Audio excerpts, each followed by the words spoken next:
Hi guys, and welcome back to more Sherlock Holmes versus Jack the Ripper. We're gonna go to the scene of the crime now, which is right here. Let's go to the scene of the crime at Bucks Row, Watson. Must be over here. Excuse me, my good man. Nasty weather, eh?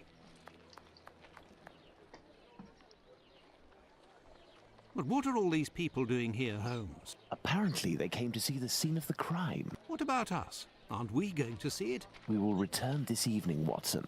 The circumstances shall be ideal for carrying out our little experiments. Well, Watson, we are at the scene of the Polly Nichols murder. Imagine the victim lying at the spot where she was found and try to discern all of the clues we can. Watson, you are a writer. I am therefore entrusting you with our deduction board. It will help us to establish certain facts. Understood, Holmes.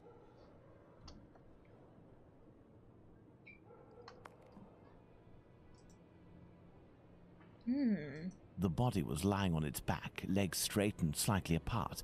The skirt had been lifted up to the middle of the body. The left hand was touching the barn door.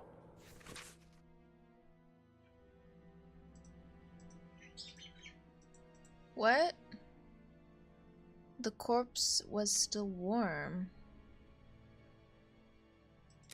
Oh!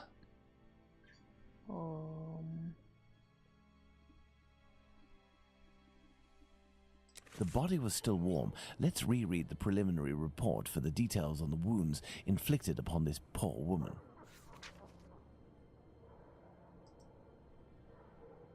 No marks on the ground. The ground is muddy.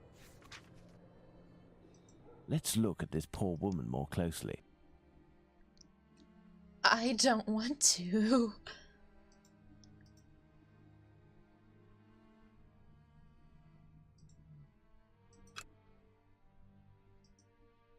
The tongue is swollen. The throat was slit from left to right. There are 2 incisions. A small pool of blood, 6 inches in diameter. Oh, no, grab that.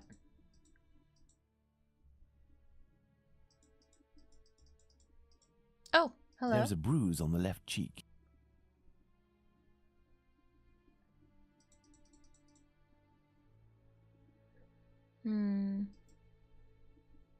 The tongue is swollen. Yes, but... There's a bruise at the level of the right maxilla. The throat was slit from...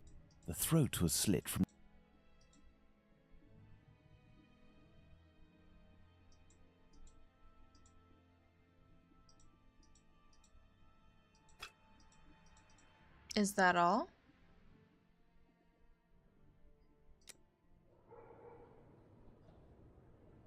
There is a black bonnet near the left hand.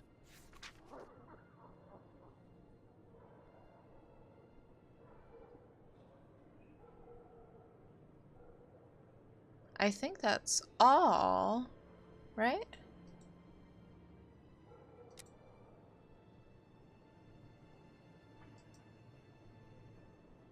No signs of blood.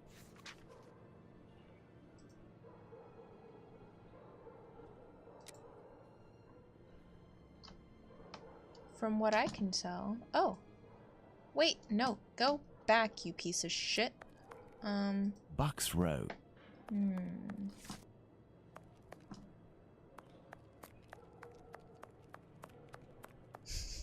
This spot is deserted, Holmes. The prostitutes only come here to exercise. Is that an old woman? Oh, sorry. I thought you were an old woman. I guess you're not. This spot is deserted, Holmes. Okay. Got it. There's a lamp. There is only one streetlight lit on this street, Watson, and this spot is particularly poorly lit. Well, Watson, we have found all of the possible clues, I think. We will now attempt to recreate the scene of the murder. Come closer, Watson. I have to make you up. You are joking, Holmes?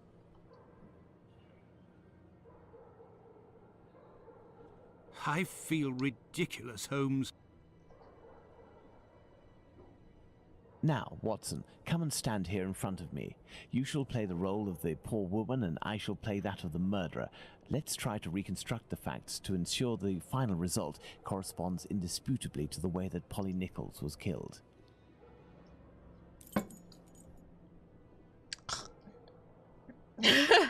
What? Okay.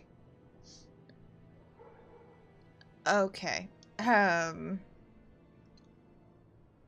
Neck, stomach. Jack's position. Left, right hand. He was left-handed. Change. No. Change.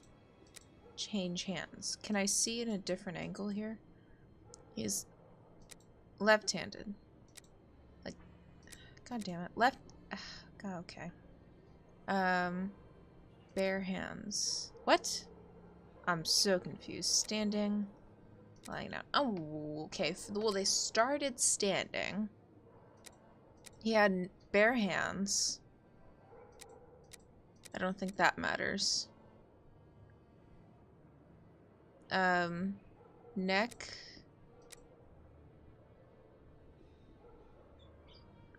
Jack's position was right there. They're not behind, in front. Okay. This position is unlikely.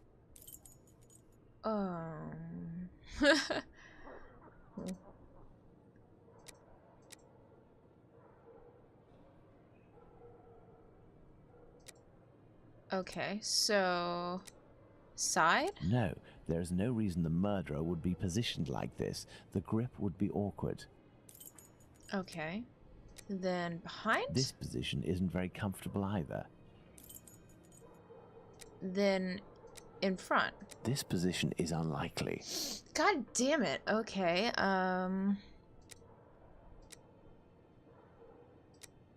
Yes, it's quite possible the events occurred like this. Cool. I just needed to change the hand.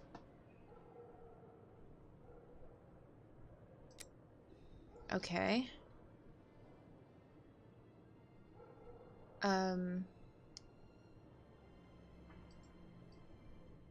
Whoa. That's a camera? Whoa, do you see that? Whoa, that's so cool. Oh, I like that as a touch. Yes, it's quite possible the events occurred like this. Okay, yes, okay. No, had the victim had her throat slit while standing, there would naturally be blood on the walls. Okay.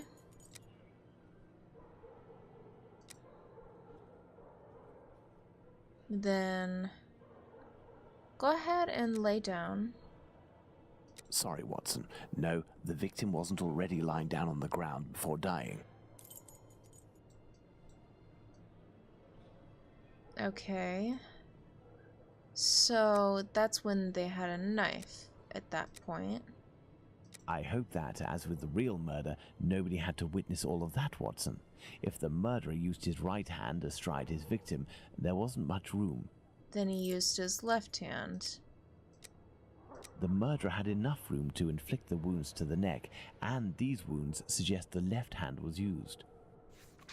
Okay. Okay, got it.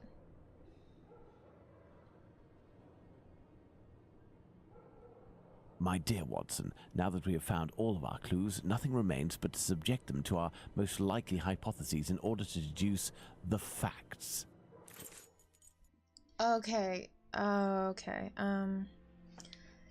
This font could be in a different color. Oh god, I can't. Okay. No footsteps were on the ground. Okay. The tongue was bloated. Okay. The throat was slit from left to right. Okay. The victim had bruise on the right jawbone. Okay. The murderer must have been sitting on the victim, knife in the left hand. Or right. The murderer was standing in front of the victim to strangle her. The murderer cut open Polly Nichols' throat. Okay. Hold on. So, okay. So the corpse was still warm. No footsteps were on the ground, and the murderer cut open Polly Nichols' throat. So the victim was dumped. The murderer, no, because she was still warm. The murderer warmed the victim up. No, that's because that's dumb. The victim wasn't dragged. Yeah, the victim was left there. Okay, let's get to that later. The tongue was bloated, so she was strangled. Oh, does that mean this one's not right because it's not green? No, of course she wasn't dragged. Okay. Polly Nichols'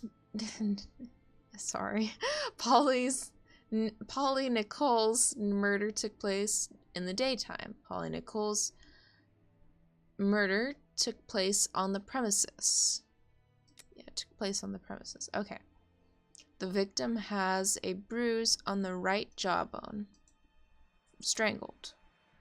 The murderer beat the victim. Bruise was caused by hard pressure. Gagged the victim, gripping tightly. The killer's right hand prevented the victim from screaming. There were relations while standing up. The killer's left hand prevented the victim from screaming. Because it's left-handed. The killer strangled the victim with his right hand. The killer strangled the victim with both hands. Oh, left hand. Then I guess you use your right hand. No, that's wrong. Okay. No, not, of course not. Left-handed. Oh.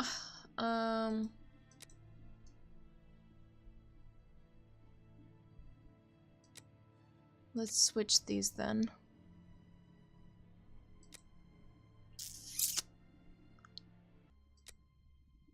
The right strangled with the right hand, and then left hand screaming. Got it.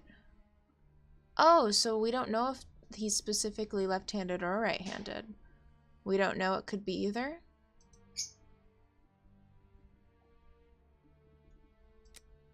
Oh shit, there's even more.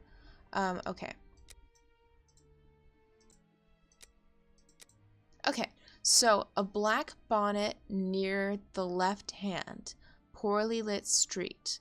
The prostitutes only go down the street to exercise.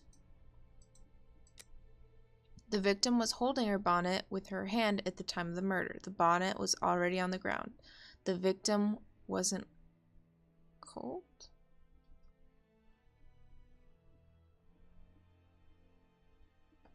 Near the left hand. I'm not 100% sure.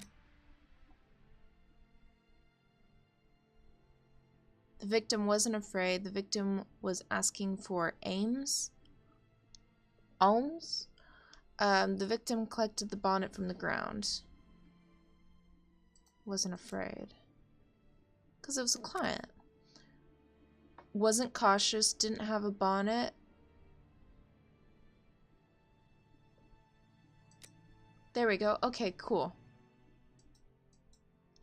No traces of blood on the walls. She wasn't stabbed when she was standing. Yeah. A little pool of blood. Yeah, it didn't flow in strong spurts. Dirty and damp ground. He could not have relations on the ground. The murderer threw water on the ground. There were relations on the ground. No relations. Wasn't killed here. Was dead before being stretched out and was killed having her throat slit. No?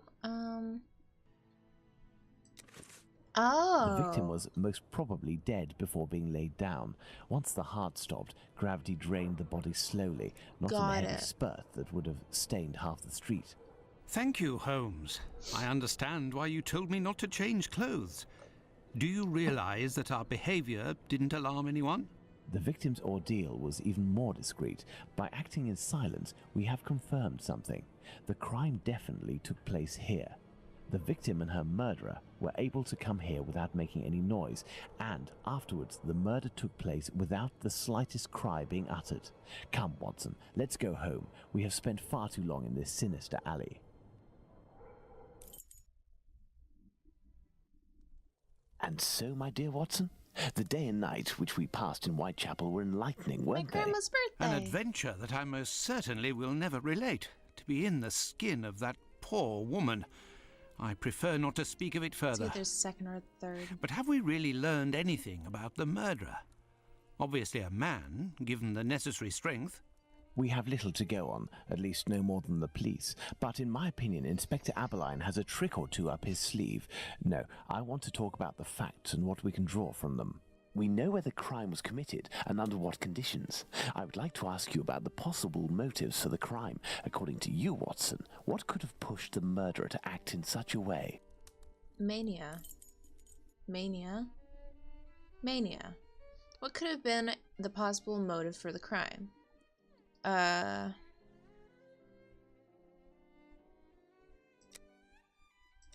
The victim suffered horrible mutilations, which is showing revenge. Hush. Credible the victim lived in misery. I don't know. Resentment can lead to Okay, resentment is revenge. Revenge, Holmes? Revenge could be a possible motive, but with one small reservation. We have reason to believe that the victim considered her murderer to be a typical client. Okay, so no. Love. Okay, the only reason I know it's this one is because Sherlock doesn't know love, right? No? Credible motive, even if it's a field that Sherlock doesn't know. Love? Black magic. Black magic? I'm not Okay. terribly interested in the occult or black magic. Let's give the benefit of the doubt to this motive. The lived in misery? No. Mutilations? No.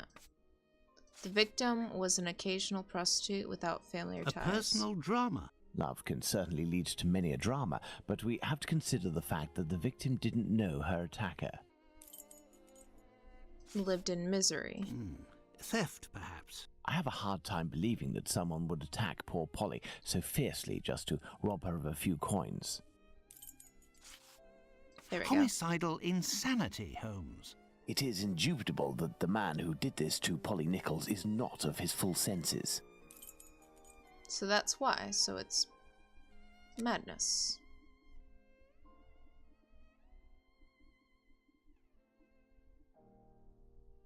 Right?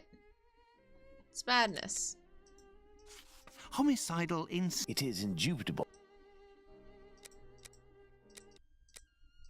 Elementary. Oh, Very okay. well, Watson. I think that we've exhausted the topic. Take a rest and we'll speak again So later. is revenge, black magic, or madness? Was that it? Ah, it would seem that the investigation is advancing, Holmes.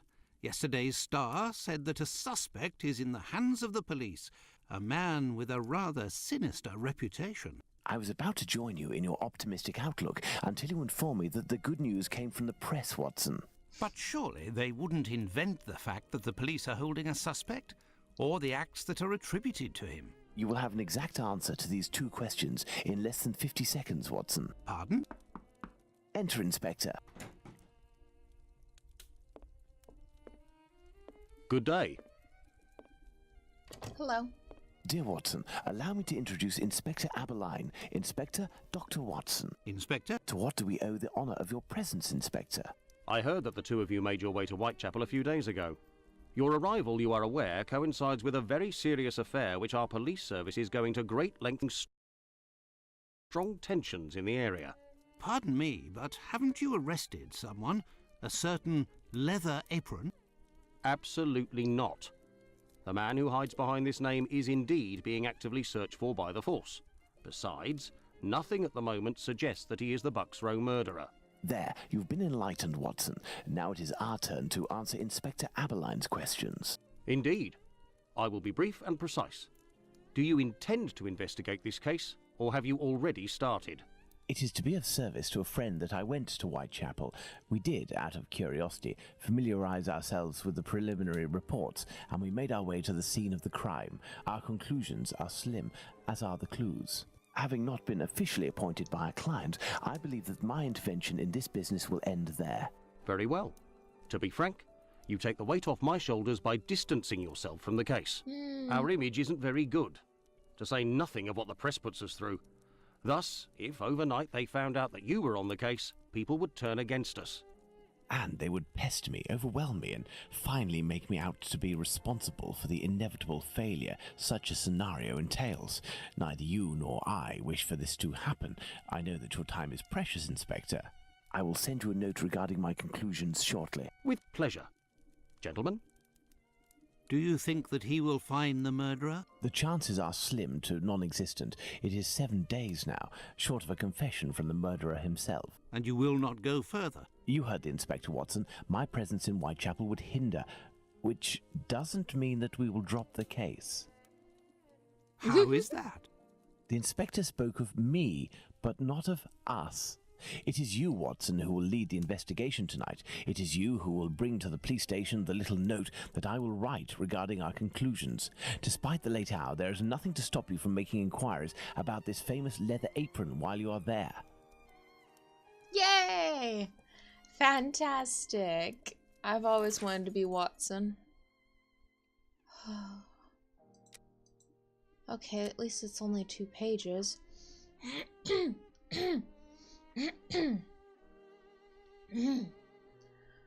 Leather Apron. More about his career, his latest movements in the borough. The sense of fear which the murder of the unfortunate woman Nichols has thrown over the neighborhood, and especially over her companions, shows no sign of decreasing. A number of street wanderers are in nightly terror of Leather Apron. One of our reporters visited one of the single women's lodging houses last night. It is in Thrall Street, one of the darkest and most terrible-looking spots in Whitechapel. The house keeps open till 1 o'clock in the morning and reopens again at 5. In the house nightly are 66 women who get their bed for $4 I don't know. The proprietor of the place, who is also owner of several other houses of a similar character in the neighborhood, told some gruesome stories of the man who has now come to be regarded as the terror of the East End. Night after night, he said, had women come in a fainting condition after being knocked about by Leather Apron. He beats them? He himself would never be out in the neighborhood after 12 o'clock at night except with a loaded revolver. The terror, he said, would go to a public house or coffee room and peep in through the window to see if a particular woman was there. He would then vanish, lying in wait for his victim at some convenient corner, hidden from the view of everybody. The police are making efforts to arrest him, but he constantly changes his quarters. Some of the unfortunate women state that he is now in one of the low slums of the borough. One of them said that she saw him crossing London Bridge as stealthily as usual, with head bent. His skimpy coat turned up about his ears, looking as if he were in desperate hurry. The hunt for Leather Apron began earnest last evening. Constables 43 and 173 J Division, into whose hands Leather Apron fell on Sunday afternoon, were detailed to accompany Detective Enright of the J Division in a search through all the quarters where the crazy Jew was likely to be. Okay. They began at 10:30 in Church Street, in Shoreditch, rumor having located the suspected man there. They went through lodging houses, into pubs, down side streets, through their bullseye, into every shadow, and searched the quarter thoroughly, but without result. The hunt continued. Later down in Brick Lane neighborhood, Florendine Lane being Leather Apron's preferred lodging place lately, he was not found here. However, and the search, which then took the direction of London Hospital, resulted in nothing. It is the general belief that the man has left the district. The clue furnished by the woman who denounced the man on Sunday is a very unfortunate one. Her offer to prove by two women that Leather Apron was seen walking with the murdered woman in Baker's Row at 2 o'clock last Friday morning is the most direct bit of evidence that has yet appeared. His conduct on but they said that he was with a revolver. But that's a revolver, not a knife. Anyway, his conduct on Sunday was as usual. He never answers a question when it is put to him, and only speaks under strong compulsion. Mike, the grocer in George's Yard, dwelt a long time last evening on this particularly. He knows Leather Apron very well, and has known him for 6 years. He says that, the man is unquestionably mad. Oh, we are looking for a madman. And that anybody who met him face to face would know it.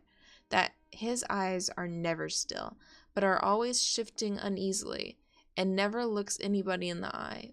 Leather Apron used to live in lodging houses around the corner from the grocery, and was turned out of there some months ago with order not to return. The lodging house is a few doors below the model doorway in which the Turner woman was found with 39 stabs.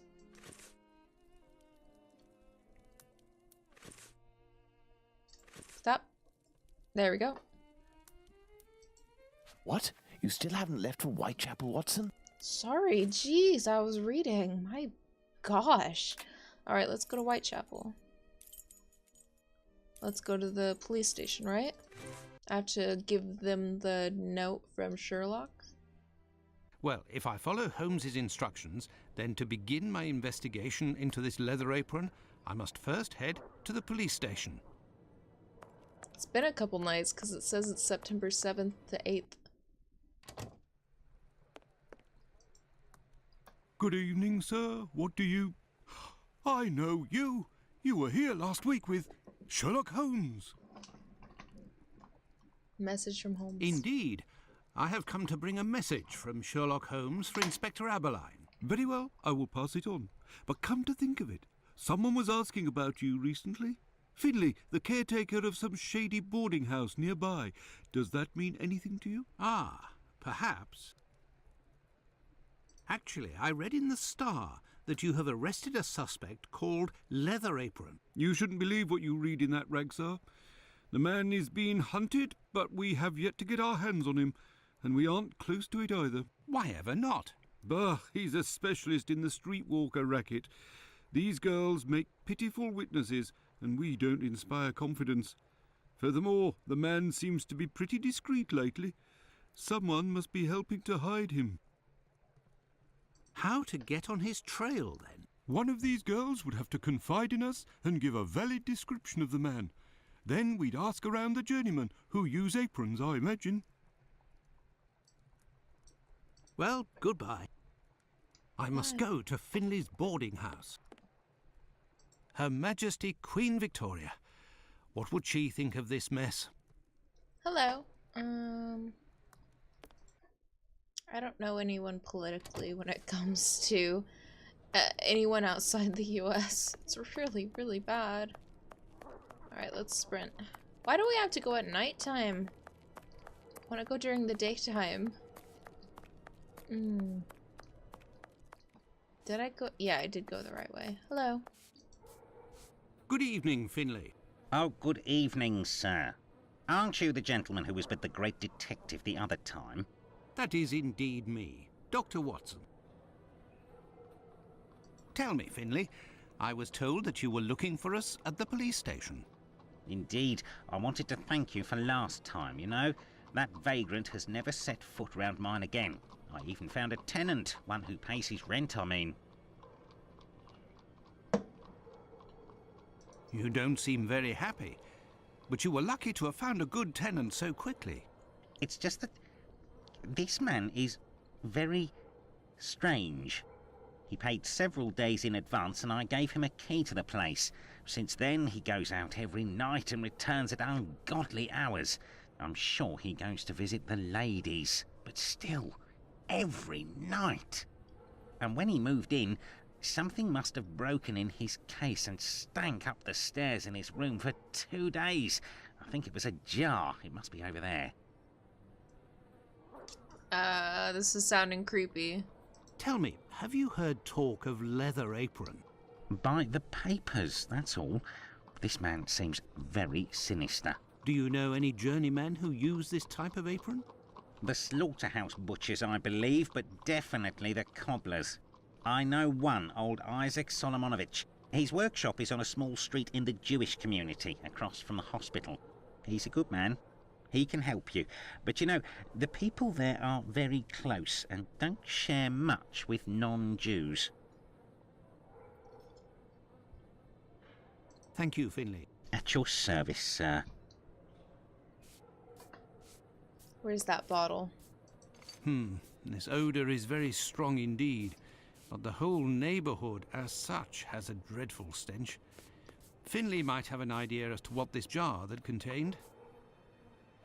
What do you want, Doctor? You're right. The pieces of the jar that your tenant broke do give off a strange smell. It's true. That's quite normal given his trade. Yes, and what would the trade be of your strange tenant? A doctor, like yourself, Oh, okay. I believe. Dr. Tumblety, a foreigner. Canadian, perhaps. Dr. Tumblety. It might be interesting to know more about him. Thank you, Finley. At your service, sir. I wonder if he's gonna be at the clinic. Is there anything else up here? No. Alright.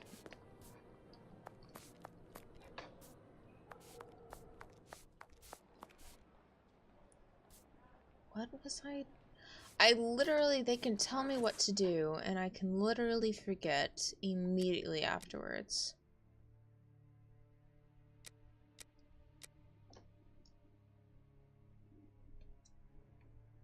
He can help you. Small street in the Jewish community across from the hospital. That's where we're going. So let's go to the hospital. Is this the hospital? Dispensary. I don't think a dispensary is a hospital.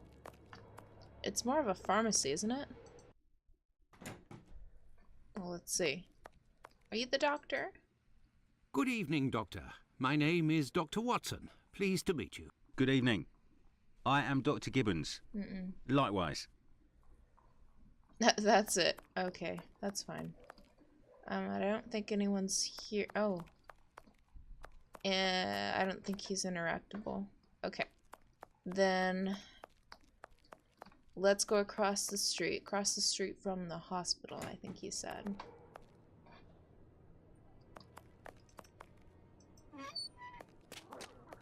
Which is this church here, but it was in the... I have no reason to go that way. Okay. The Jewish community, which is across the street from the hospital. Maybe this way? A cobbler's shop. Closed. I will return later. Yeah, it's the policeman really said the street late at girls would night. know something about the Leather Apron. Maybe I should go and see Lucy.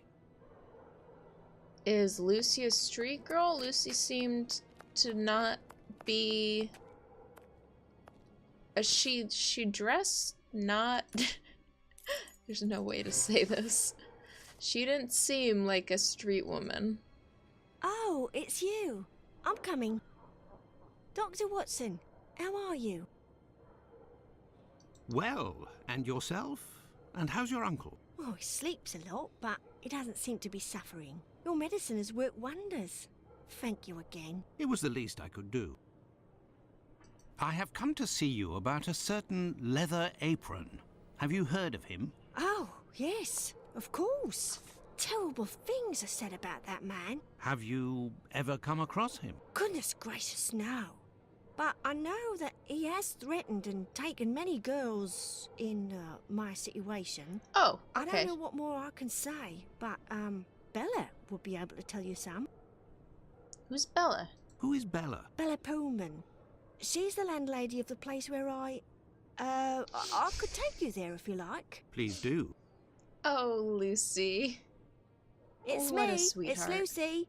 This gentleman would like to speak to Bella. It's the doctor who helped me. I must leave to return to my uncle. Thanks again. I didn't know. I guess Lucy's a prostitute. She didn't seem like it, but I guess you just can't tell. Hello. Out of the way, I don't like the look of you. I don't like the look of you either, sir.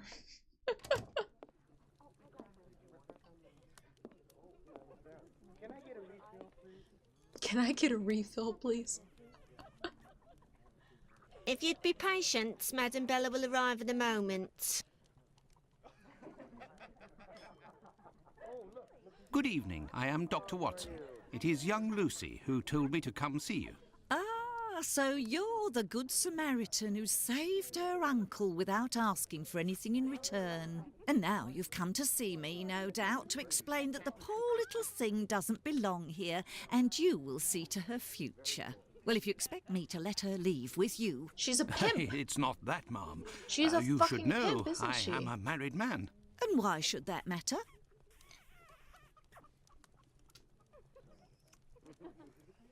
God damn.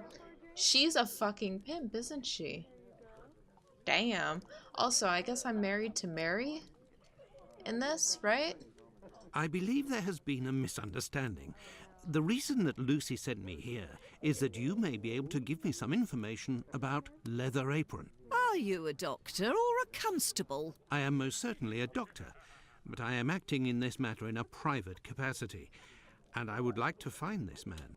Well, if you're able to rid us of him, I'll give you a week's worth of free passes. That man is a thorn in our sides. He spies on the girls in the streets and watches them inside the houses, spying through the windows. And as soon as they're finished with a client, he jumps on them without any warning and forces them to give him their money. I've never seen him, but one of my girls was attacked by this man, and she said that he wore a leather apron and carried a knife. And his face, oh, he has a horrible head, with rat's eyes and a deformed mouth. She even said that she knew his name, Pizer or Pizer, I think. But I don't know where she can be found. Margie, Nutcracker, the girl I'm talking about, could tell you more, but I had to let her go last week. Why did you let Margie go? The poor girl caught a shameful sickness, and the symptoms have attacked her face, if you know what I mean. So I gave her notice, and a little bit to help her along.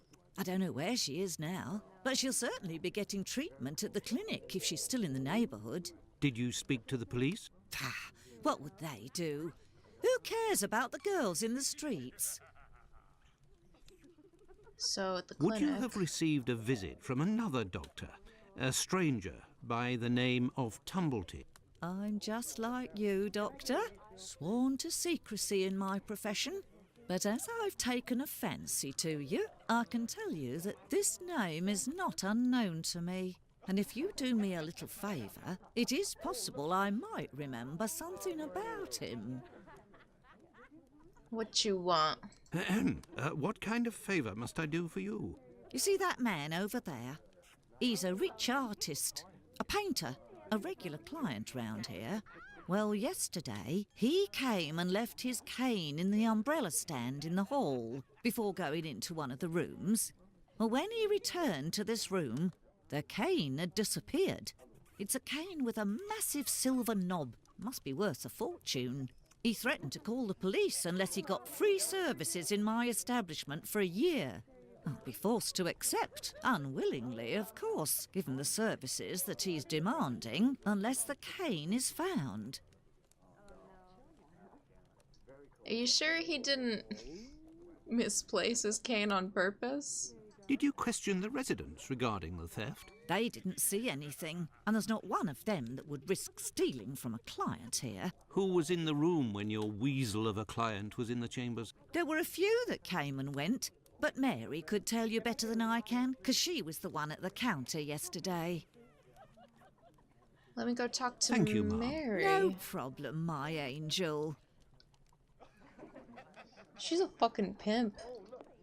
Alright, where is she? Hello? What happened to this rug? Oh, it's when we got a coal yesterday. I asked the young man to fill the pail. Came back to put it down, but his feet were covered in soot and he made a black print. Madam Bella said it was my fault. Penalty. I like her voice. I also have to clean the print, and it's no picnic. He has immense feet, that boy. I really do like her voice. I heard that there was a theft yesterday. Did you see anything? No, and I was here the whole time. I don't think there was a theft. Who delivers the coal? It's never the same person. I've never seen that lad before. Do you always keep an eye on the coat stand? Oh, yes. Well, when the coal delivery came, a client came out of the chambers and stopped me from seeing the boy who brought the bucket of coal. You don't think he would have taken advantage? Maybe. Until next time, miss. With pleasure, sir. I like her voice. Can I talk to you? Good evening, sir. Good evening, my dear man. I was led to believe that you're a doctor. None of the residents of this establishment are among my patients, sir. Oh, you're not here as a doctor, but as a man, then. I understand. This is my kind of place, too. It's in these houses in Whitechapel that you find the girls that are the most natural and definitely the most docile. Your way of speaking about these women is not that of a gentleman, sir. Oh, God damn it. Watson, shot through the heart. Oh, but in a good way. I heard that you were the victim of a robbery here. Oh, I'm not complaining. The loss of that walking stick will certainly bring me a very pleasant compensation. What does your cane look like? The stick is ebony, about 35 inches long.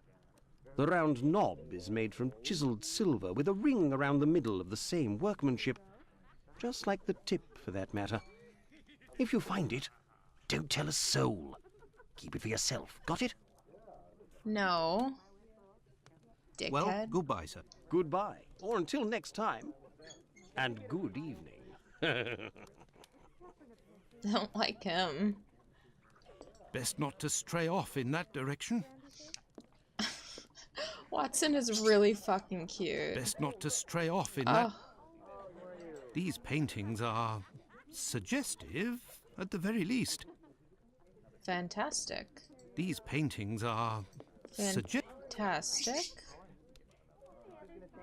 Okay, let's leave.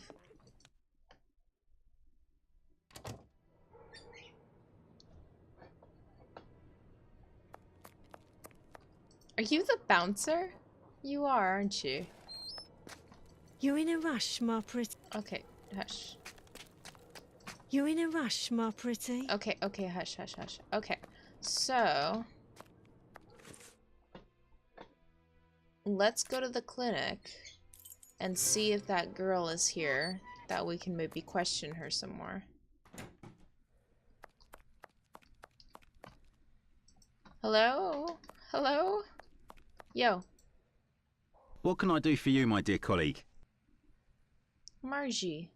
I have come to see you about one of your patients. Margie goes by the nickname Nutcracker, who gets her prescription from the clinic. She's a lady of the night and is afflicted with a venereal disease. I know who you're talking about. Indeed, Margie has syphilis and is being treated with mercury. Do you have her address? No. And for your information, she left London secure. for good 3 days ago. She felt threatened. Threatened? Margie felt threatened. But by whom? I believe that Margie was particularly scared of a terrifying man who attacked her once. Did she say the name Pizer or Pyther. Unfortunately, she didn't give a name, but she described a man with shifty, rat-like eyes and a mouth twisted in a sinister grimace.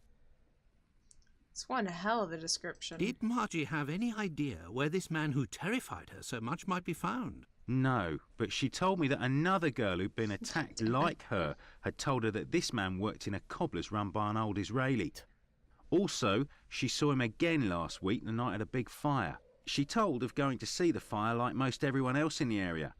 While there, she recognised her attacker in the crowds gathered at the warehouses. There was no mistaking a face like that, she said. She kept an eye on the man the whole time the firemen were working in order to avoid him. Goodbye, Dr. Gibbons. Until we meet again, my dear colleague.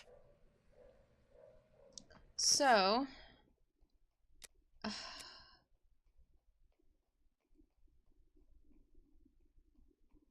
worked in a cobbler's run by an old...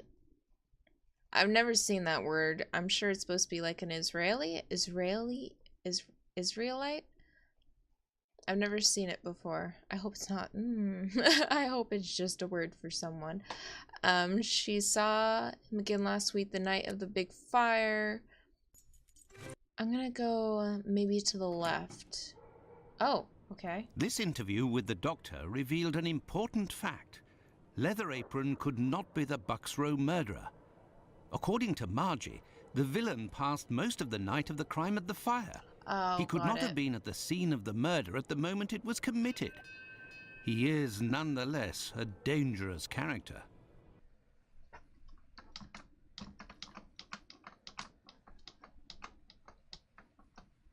Oh.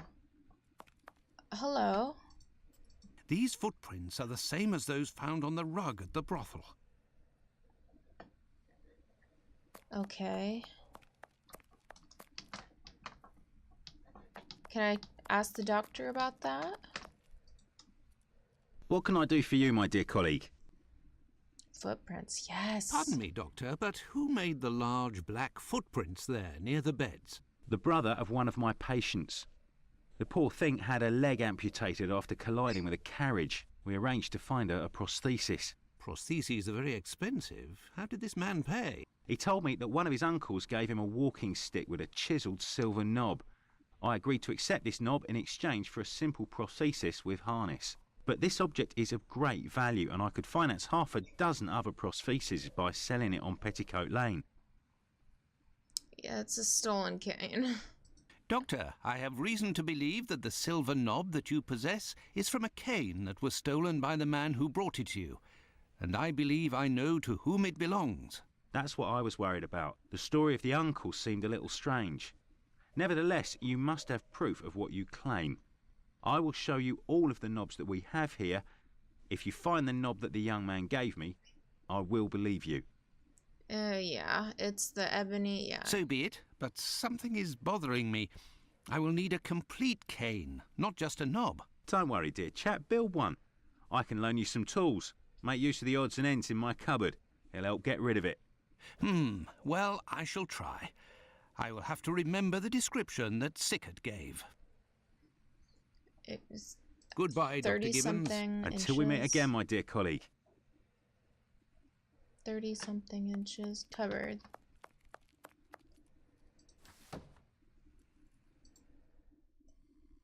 Okay, black.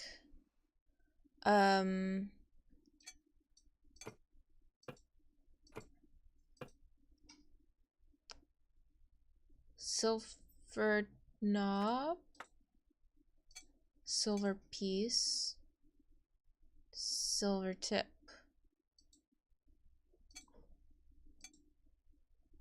Nope. Let's look at that description again.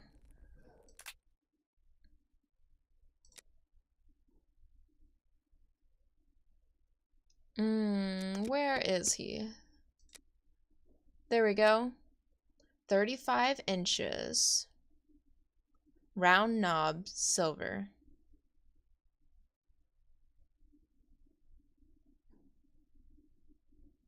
$35 round knob.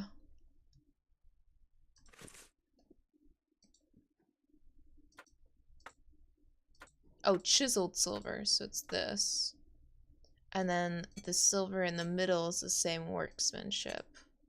There, all done. Holmes couldn't have done better himself. What can I do for you, my dear colleague?